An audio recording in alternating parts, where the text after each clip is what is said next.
Alain Rabary, bonjour. Vous êtes le président-directeur général de Val Software. Pourquoi avez-vous changé de nom? Bonjour, bienvenue chez nous. Val Informatique est une société qui, aujourd'hui, en 2006, est dans sa 30e année, ce qui est déjà une belle marque, et qui initialement a été construit pour répondre aux problèmes de l'informatique il y a 30 ans, et c'était vraiment l'informatique. Ça veut dire que mes prédécesseurs vendaient à la fois du matériel et des solutions. Et on s'est rendu compte que Val Informatique était notre marque historique, ne correspondait pas tout à fait à ce que l'on fait. Et il fallait bien dire, on ne fait plus de la vente de matériel, on fait que de la mise à disposition de solutions, de plateformes numériques pour la transformation numérique des organismes de formation, des acteurs de formation, en SaaS. D'où l'idée de se dire, il faut changer de nom. Dans cette 30e année, il faut qu'on ait un nom compatible à ce qu'on fait aujourd'hui. La réforme de la formation a-t-elle fortement impacté votre activité? La réforme 2014 a impacté très rapidement en amont, puisque sur notre clientèle OPCA, on a eu énormément de commandes pour s'adapter. Et on avait anticipé un peu, puisqu'on participe à cela, et ça a été un facteur d'accélération de notre offre SaaS.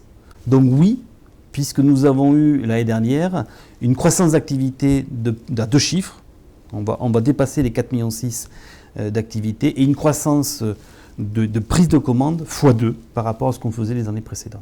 À qui s'adressent aujourd'hui vos solutions? Alors, notre solution, notre TimeLam, c'est la transformation numérique des métiers de la formation. Nous sommes présents sur les financeurs, les collecteurs, les OPCA et les autres financeurs. Nous sommes présents sur les centres de formation professionnelle et nous déboulons aujourd'hui sur le domaine des CFA, nous avons aussi des clients, publics ou privés. Nous avons à peu près 600 clients là-dedans, dans ce secteur-là. Et nous ouvrons depuis l'année dernière, depuis 2 ans pour un secteur et l'année dernière plus fortement, sur les universités d'entreprise. Et le dernier point, ce sont les écoles de formation supérieure. Où en est votre internationalisation aujourd'hui? Depuis 3 ans, on fait des études de marché.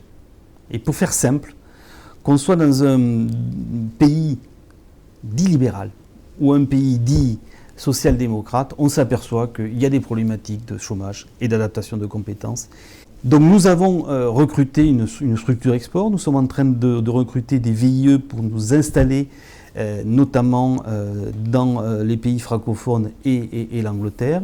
Et nous avons contractualisé depuis le début janvier de très belles signatures en Suisse, puisque nous avons déjà des signatures à hauteur de 200 000 €. 2016-2017, c'est l'implantation Suisse, Belgique, ainsi que le Royaume-Uni. Alain Rabary, merci beaucoup et bonne continuation.